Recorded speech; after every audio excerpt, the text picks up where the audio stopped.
On peut classer les rois du Moyen-Âge en 3 catégories. Il y avait le bon.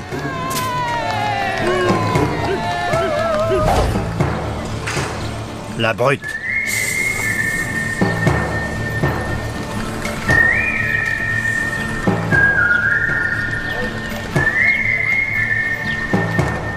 Et le truand. Voici l'hiver de notre déplaisir.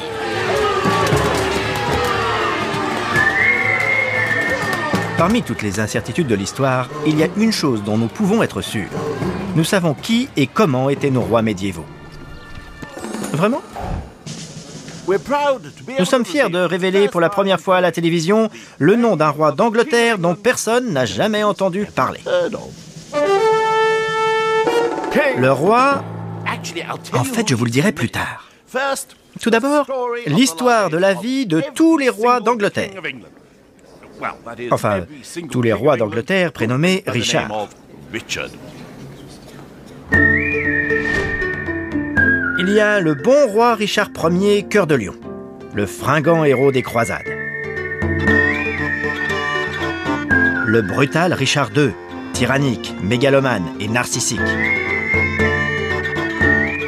Et Richard III, le truand, contrefait, diabolique et malfaisant.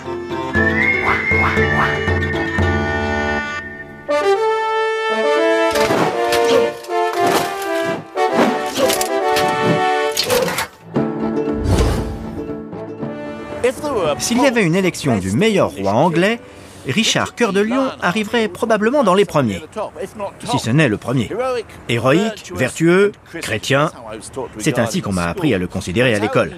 C'est ainsi que les Victoriens, qui ont érigé cette statue de lui devant la Chambre des communes, le voyaient. Mais a-t-il été un bon roi d'Angleterre ? Richard Cœur de Lion était français.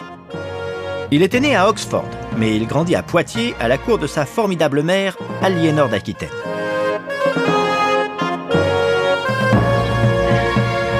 Richard devint duc d'Aquitaine et, selon un chroniqueur, les nobles le haïssaient à cause de sa grande cruauté. Il enlevait les femmes, les filles et les parentes de ses sujets pour en faire ses concubines. Ça ne l'empêcha pas d'être couronné roi à l'abbaye de Westminster en septembre 1189. Il avait combattu son père, le roi Henri II, et évincé son frère Jean pour accéder au trône. Mais en fait, il détestait l'Angleterre. À son couronnement, les Juifs de Londres apportèrent des présents de valeur. Mais on ne les laissa pas entrer. Au contraire, ils furent battus et il y eut des émeutes antisémites. Richard devait être furieux. Après tout, sa seule raison de vouloir la couronne d'Angleterre était de se remplir les poches. Il avait un programme et régner sur une île perdue pleine de moutons où il pleuvait tout le temps, n'y figurait pas. Richard s'intéressait bien plus à ce qui se passait à quelques milliers de kilomètres de là. Saladin venait de reprendre Jérusalem aux chrétiens et la fièvre des croisades balayait l'Europe. C'était sa chance de briller. Sur le champ de bataille, il était dans son élément. Il trouvait amusant de se battre. Pour son voyage de noces, il emmena sa femme à Chypre. Pas pour le soleil et le sexe, mais pour les massacres, les ravages et les pillages. Pour Richard, une croisade était aussi fascinante qu'une confiserie pour un gamin. Et comme on faisait la guerre au nom de l'Église, personne ne pouvait se plaindre des dépenses. Et ça coûtait cher. L'Angleterre ne l'intéressait que dans la mesure où elle lui servait de tirelire géante pour financer sa croisade. Il alla jusqu'à dire qu'il vendrait Londres s'il pouvait trouver un acheteur. Néanmoins, malgré son immense armée et ses dépenses tout aussi immenses, les choses ne se passèrent pas bien pour lui en Terre Sainte. Il échoua à reprendre Jérusalem, bien qu'il réussit à massacrer de sang-froid près de 3000 otages musulmans. Sur le chemin du retour, Richard fut capturé et resta prisonnier 2 ans. Pour payer sa rançon, ses sujets furent saignés à blanc. Sa carte de sortie de prison coûta 100 000 livres au pays. C'était presque la totalité des revenus du trésor des 8 années précédentes. Richard continua à dépenser sans compter pour la poursuite de ses ambitions militaires. Beaucoup d'argent alla à cette forteresse normande, Château-Gaillard. Une résidence dernier cri, bâtie en 1198 pour défendre ses terres du nord de la France. L'historienne Pamela Marshall conduit la visite. Richard était fou de ce château. Rappelez-vous, c'est un homme de guerre. C'est son principal intérêt. Ici, il a l'occasion de concevoir sa propre forteresse. Était-il content une fois terminé? Il était aux anges. Quand elle a été presque achevée, il a fait venir ses meilleurs copains pour leur présenter sa fille de 12 mois. Il appelait sa forteresse sa fille. Sa fille, oui. Il était fier de ce château comme un jeune père.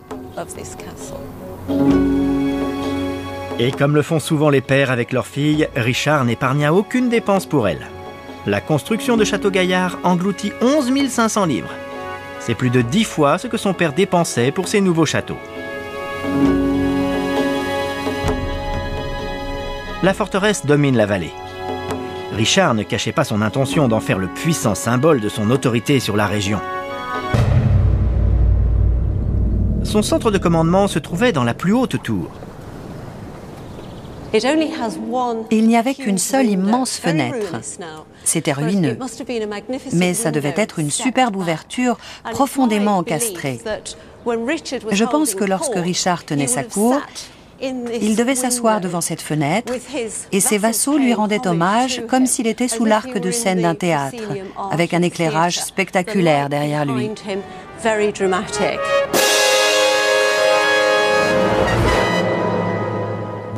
Mais il ne profita pas longtemps de sa forteresse.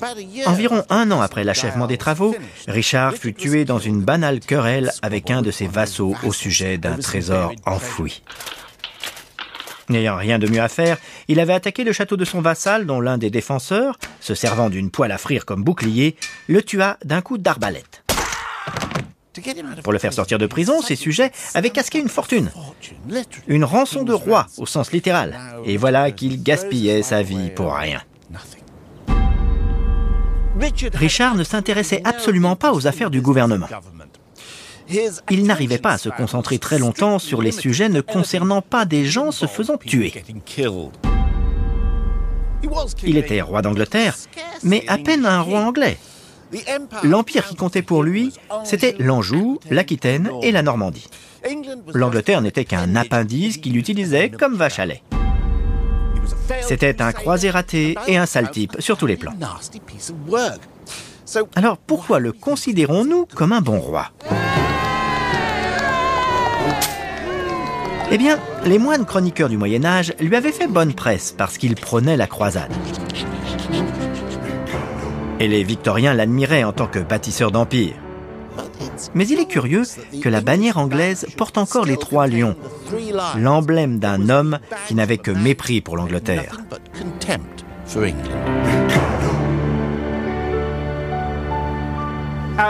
Et le voici enfin, le roi dont personne n'a jamais entendu parler. Le roi... Attends, il faut parler d'un autre Richard avant. On l'oublie souvent, mais c'est probablement le plus intéressant.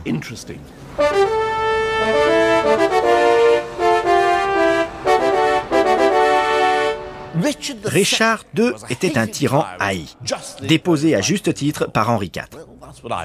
C'est ce qu'on m'a appris. Non seulement brutal, mais fou, perfide, vindicatif, mégalomane et vaniteux. Le premier monarque anglais a commandé un portrait réaliste de lui. Un poète contemporain le décrit comme méchant, cupide, pernicieux, fat, faux, rusé, hypocrite, puéril et insultant envers tous. Pas grand-chose à tirer de lui. En 1397, il exila le duc de Warwick, exécuta le comte d'Arundel et fit assassiner le duc de Gloucester. Je vous entends déjà demander « Que diable pourrait-on dire pour la défense d'un tel monstre ?» Pas mal de choses, en fait. Richard n'avait que 10 ans quand il fut couronné en l'abbaye de Westminster. À 14 ans seulement, il fut mis à rude épreuve. Ces barons avaient imposé aux classes laborieuses des taxes écrasantes afin de payer leur guerre en France. Le peuple se souleva. La révolte atteignit son paroxysme quand des milliers de paysans affrontèrent le roi à Smithfield. Le maire de Londres attaqua soudain leur meneur, Wat Tyler, et le tua. Au risque de sa vie, le jeune Richard, âgé de 14 ans, chevaucha vers eux en s'écriant « Je suis votre roi, votre meneur et votre chef ». Puis il accorda son pardon à tous, à cause, selon un chroniqueur, de son horreur de verser le sang des civils. Ça ne me paraît ni lâche, ni vindicatif. Après la révolte des paysans, Richard décida de mettre fin à la guerre avec la France, qui avait rempli les poches des barons tout en ruinant le reste du pays. Ça ne me paraît ni méchant, ni cupide. Donc, Richard était-il mégalomane et vaniteux? Il est certain que tout le monde devait l'appeler Votre Majesté, qu'il insistait pour que chacun lui fasse la révérence. Et qu'il organisait sans cesse des manifestations somptueuses dont il était le point de mire. On trouve à la National Gallery un indice de la manière dont il voyait son rôle de roi. Le diptyque de Wilton est probablement un autel portatif que Richard devait utiliser pour ses dévotions privées. Que nous apprend-il sur l'idée que Richard se faisait de la royauté ? Énormément. Il a choisi de se montrer agenouillé devant la cour céleste, Jésus, Marie et les anges. Il est présenté par 3 saints, dont 2 étaient ses prédécesseurs. Il y a Édouard le Confesseur au milieu et Saint Édmond derrière lui. Tous 2 sont des rois devenus saints. Ses prédécesseurs sont des saints, il descend donc d'une lignée sacrée. En quelque sorte, ils lui expriment leur soutien en tant que roi. Il est digne d'être roi. Il en est digne. Nous en répondons. Absolument. En même temps, à une seule exception près, tout le monde regarde Richard ou le désigne dans le tableau. Et tous les anges de droite portent son emblème personnel, l'écusson au cerf blanc. C'est comme si toute la cour céleste était sortie pour dire « Prêtez-lui attention ». Ce que ça signifie, c'est que la royauté est un dépôt sacré. C'est ce que je pense. Regardez le geste de Richard en bas. Il a les mains ouvertes comme pour recevoir quelque chose, comme si Jésus ordonnait aux anges de lui donner ce drapeau. En réalité, il a reçu l'Angleterre pour en prendre soin, et en réalité, c'est Jésus et Marie qui la lui remettent. Ce n'est donc pas de l'orgueil. C'est pour se souvenir qu'il a reçu un dépôt sacré et qu'il doit en prendre soin. Absolument.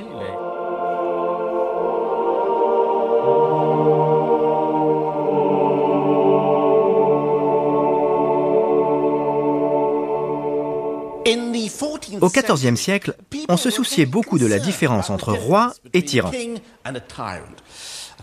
Selon les théoriciens politiques de l'époque, un bon roi régnait dans l'intérêt de son peuple, tandis qu'un tyran n'avait pour but que son intérêt personnel.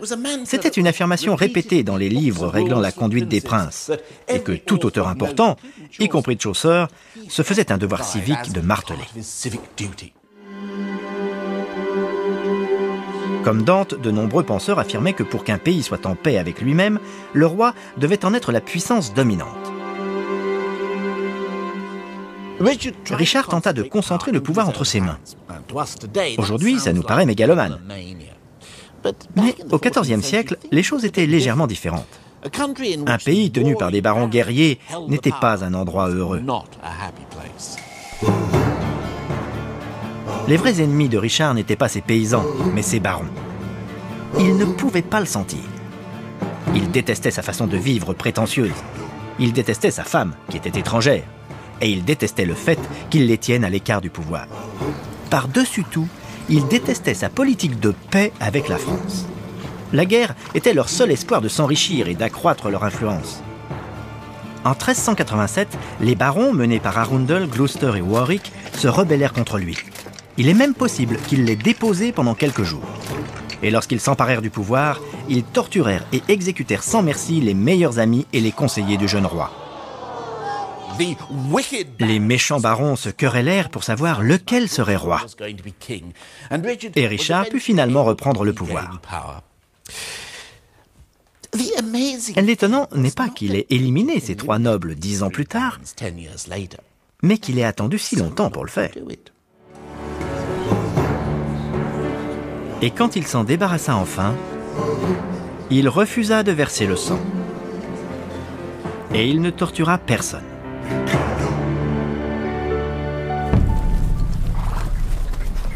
Le pire qu'on puisse lui reprocher, c'est peut-être d'avoir été trop doux envers ses ennemis.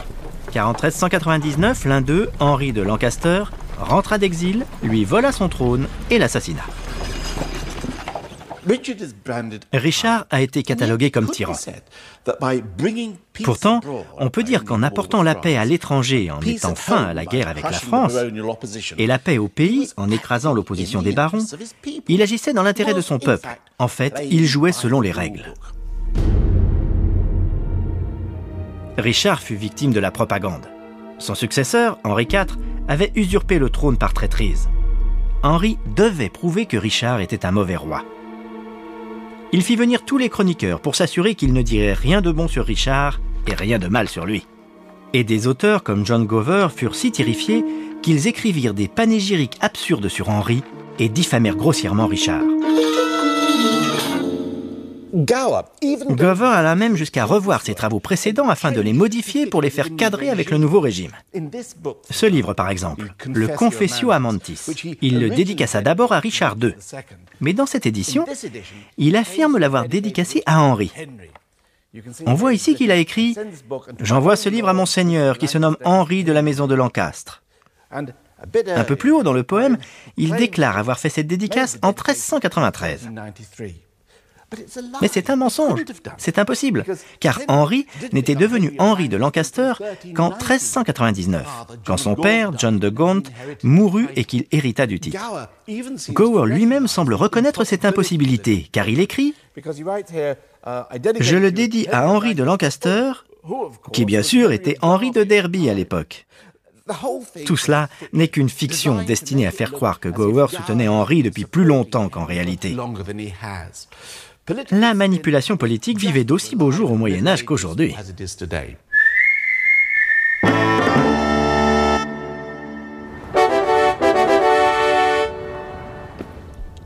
Moi, en qui est tronquée toute noble proportion. Moi, que la nature décevante a frustré de tous ses attraits. Moi, qu'elle a envoyé avant le temps dans le monde des vivants, difforme, inachevé.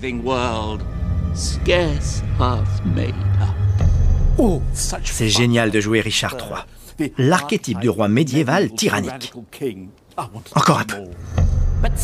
Aussi, puisque je ne puis être l'amant qui charmera ces tant beaux parleurs, je suis déterminé à être un scélérat.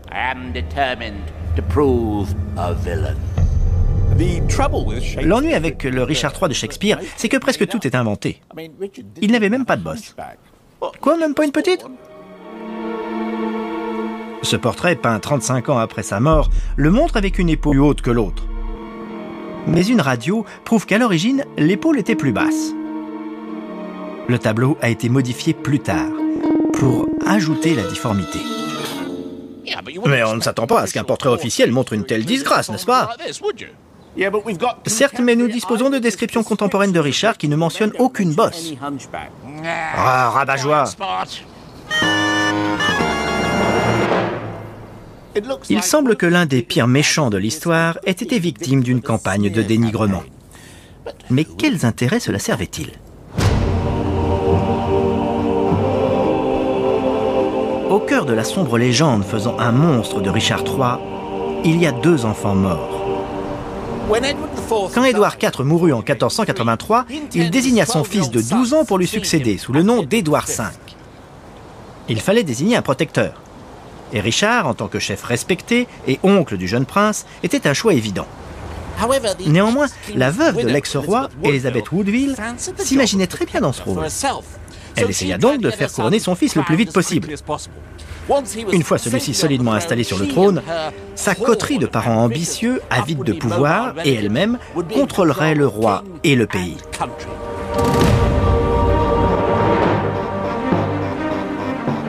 Richard déjoua le complot des Woodville. Il mit le prince et son petit frère à la tour de Londres pour les éloigner des griffes de leur mère. À l'époque, la plupart des gens approuvèrent son geste. Personne ne voulait que les Woodville, de simples roturiers, acquièrent une telle puissance. Le Parlement élut alors Richard protecteur. Plus tard, Richard décida de se couronner roi. Nous ignorons si ça avait toujours été son intention ou s'il vit une opportunité et la saisit. Tout ce que nous savons, c'est qu'un évêque important annonça soudain, et très à propos, que le mariage du feu roi avec Elizabeth Woodville était nul, que les deux princes étaient donc des bâtards et par conséquent, surprise, ne pouvaient accéder au trône. Ce qui faisait de Richard le suivant sur la liste. Quelle chance! Et il fut dûment couronné en l'abbaye de Westminster. La plupart des gens pensèrent probablement que c'était pour le mieux. Toutefois, à un moment donné, les deux princes disparurent. Personne ne sait ce qu'il advint d'eux, ou même s'ils moururent du vivant de Richard. Leur probable assassinat servit à bâtir l'échafaudage du haut duquel on jeta la réputation de Richard aux quatre vents. Quand bien même notre idée de Richard, le monstre et tyran bossu, est une invention pure et simple, en réalité, l'homme était bien différent.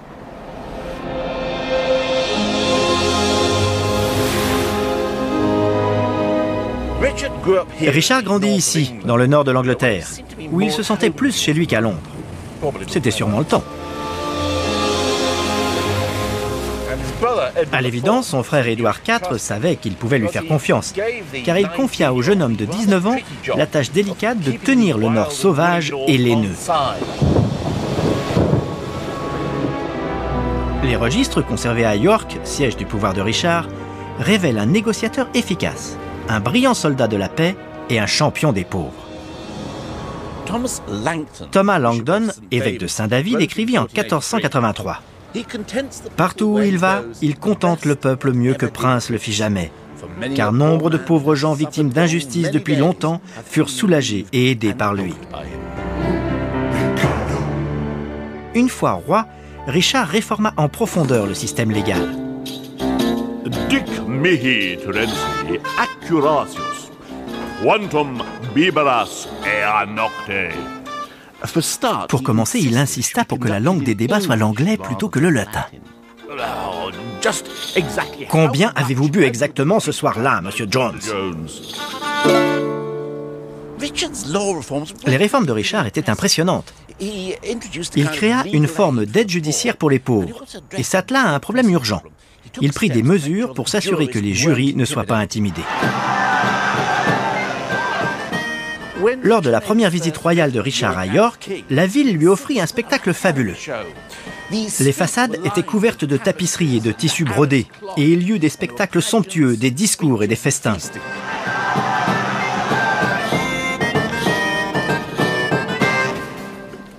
La ville fit aussi une collecte.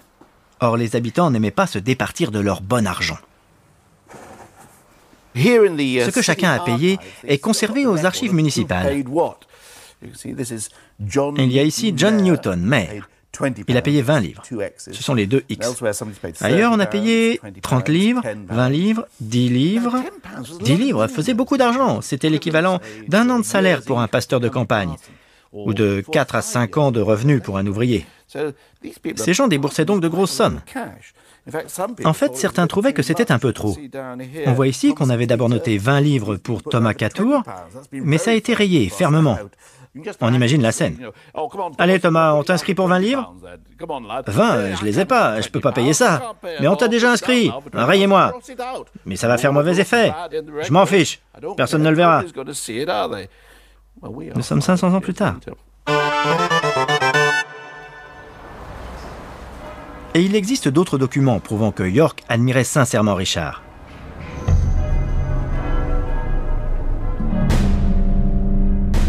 Lorsque la ville apprit sa mort à la bataille de Bosworth en 1485, le conseil nota « Feu le roi Richard, qui a régné miséricordieusement sur nous, a été oxy sans pitié pour la plus grande tristesse de cette cité. » Ce n'est pas un éloge funèbre conventionnel. Les ennemis de Richard étaient désormais au pouvoir, et prendre le parti de l'ancien roi était potentiellement suicidaire. Pourtant, ces hommes lui étaient si attachés qu'ils étaient prêts à apposer leur nom au bas de ce document. Alors pourquoi avons-nous fini par voir Richard comme un tel monstre malfaisant?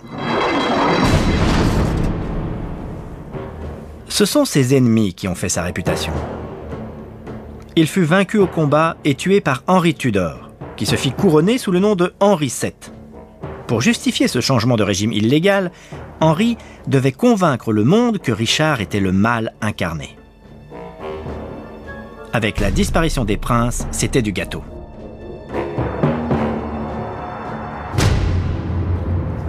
Shakespeare tira sur le fil de la propagande Tudor, et ce faisant, il créa l'un de nos scélérats de théâtre les plus durables.